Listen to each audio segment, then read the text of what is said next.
Greetings, ladies and gentlemen, and welcome to this latest edition of Tales from Outer Space. Hope you enjoy. Story number 1. How It's Made, Strike Drones, written by C-SPAN. Today on How It's Made, Falcon biomechanical strike drones, shoelaces, vintage electrical switches, and paper books.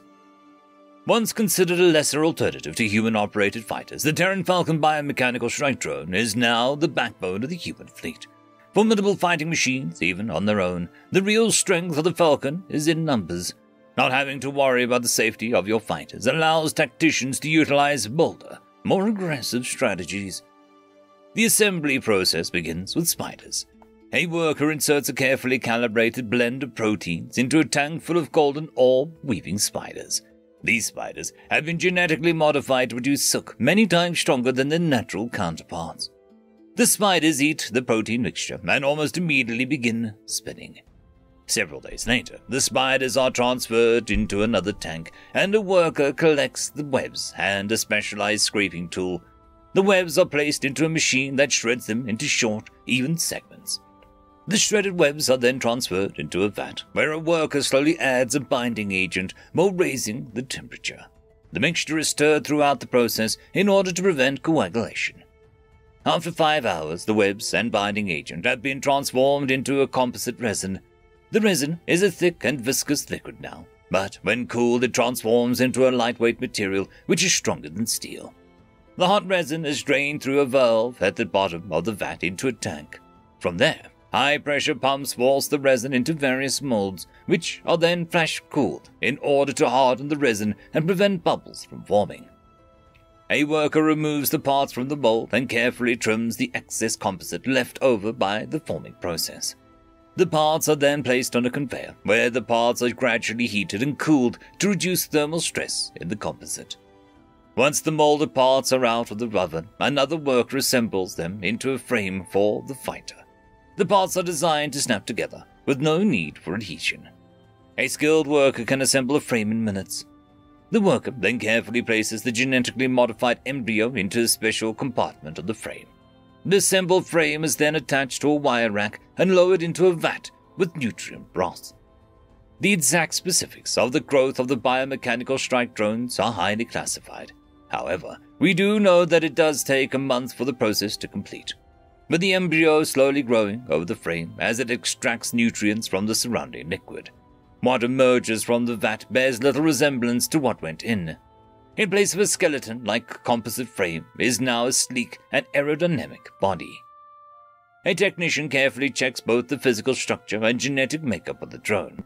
To ensure that the growth process functioned as intended, acceptable units are sent to the next stage of assembly, while failed units are recycled. The fully grown drone hulls are then transported to another part of the factory. The engines and weapon systems are too mechanically complex to grow and are manufactured with various alloys and ceramics off-site. After being transported to the factory, a worker loosely fits them into slots on the hull of the drone. The final component of the strike drone is their brain. Despite their name, the brains of the Falcon strike drones are actually derived from crow brains. A 3D printer creates a substrate for the brain to grow on. A worker places a small amount of Cape Crow neurons on the substrate before placing it into an incubator. Over the course of several weeks, the neurons consume and replace the substrate, leaving the exact replica of a crow brain. A worker removes the brain from the incubator and places it in a machine, which inserts electrodes into specific places in the tissue. The worker then attaches a small chip to the electrode mesh. This allows the drone to communicate wirelessly and receive outside commands. A technician then tests the brain for reaction time and stimulus response using the electrode mesh. Now properly prepared, the brains are transported to the waiting drone bodies. A worker places the brain into the counterpart near the center of the drone. The drone is once again attached to the wire mesh and lowered into a nutrient vat. This time, however, the drone only stays in the vat for a few hours, long enough for the connections between the body, brain, engines, weapons to properly form. After being removed from the bath, the now completed drones are subjected to a thorough cleaning and final round of quality control. After leaving the factory, the drones are transported to a combat zone all across the galaxy. They help the Terran military maintain peace, order, and security throughout the galaxy. Story number 2. Sharp Stick, written by British Tea Company. Prized for their strength and resilience overall, the Soggoth would make a fine additions to the new Empire's motley collection of client races in their civil war with their brothers. Though the unfathomable age and superior technology had left many races eagerly lapping at the beck and call of the humans, the Soggoth, as proud as they were strong, had refused to bend the knee so easily. Normally, the humans would forget such a defiant race easily, and leave them to fend for themselves against their much more genocidal brethren. But the ability of the Shoggoth's strength and martial history had left them to be desired amongst the new Empire. They would play this little game. The Soggoth had a tradition within their culture that violence was the solution to most problems. Now, many would probably argue that a race that thought this way about quite literally any large-scale problem could never make it into space. Though the Shoggoth continuously insisted that their most intelligent scientists were likely smart, and most importantly, good fighters as well when it came to be their time to defend their research and personal honor against any critics to their work. How true this is anybody's guess, but that of course wasn't the part of the humans cared about. You see, political issues could be solved with violence, and this included things like who got to run the state. A large-scale war which would leave the Soggoth battered and broken wasn't what the humans wanted. They wanted an army of powerful Xeno warriors, and they wanted them now. So, what both parties settled for was an honorable duel. The leaders of both civilizations would have a trial by combat, and if the humans won, the Soggoth would swear allegiance to them. If not, well, the death of only one legitimate ruler in the imperial throne would probably be terrible to say the least. President Sakra, like most rulers of the Soggoth, was an apex warrior. Physically imposing at 8 feet, and her gigantic lizard strength was matched only by the cunning and tactical guile. Coupled with a charismatic and gun-ho warrior spirit, the former Emperor Valreth Shalrock probably would have liked the company of such a creature if only he was human. Given that Valroth had been born from generations of conquerors and warriors, and had applied to the best gene therapy to himself to mold himself into the perfect warlord, it was no surprise that Sakra would be eager to face the last living heir of such a fighter. Sakra was perhaps a bit let down when he finally saw the new Empire's current ruler. Emperor Tia Sharlak wasn't someone that most people wouldn't expect, with the only heir of an 8-foot-tall juggernaut from an elder race that predated the evolution of most current species. Where Valroth had been bullish, Tia was quiet.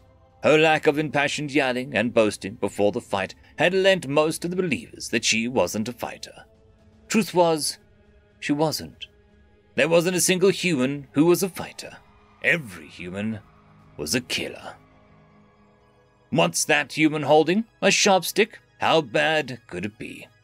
Flexing his armored gauntlet to a more comfortable position, Balrain Alrek watched this sandy arena as he took his position by his Empress. Standing over 12 feet tall, the captain of the Imperial Guard looked more like a small mech more than a flesh and blood being.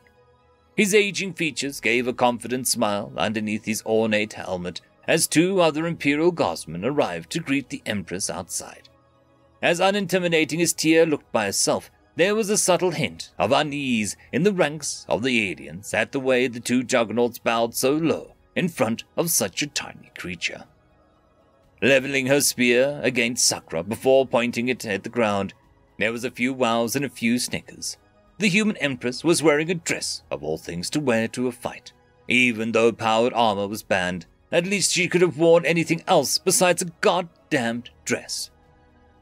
A careful observer would note the ornate nature of the spear, how valuable it looked, but for an emperor with its painstaking attention to detail, one must wonder what arcane secrets went into the creation of such a pretty thing.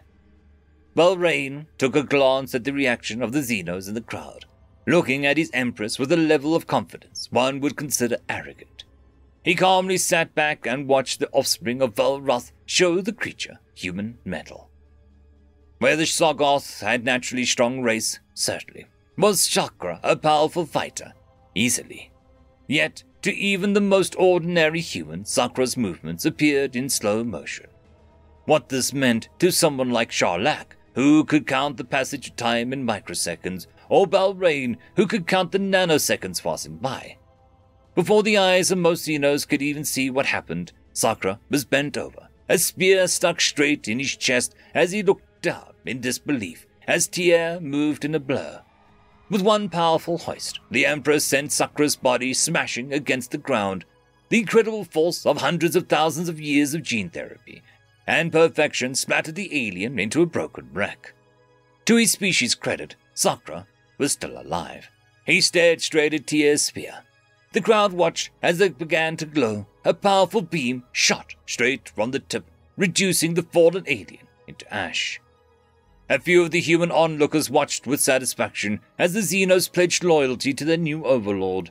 Others wondered why exactly they even needed them to begin with.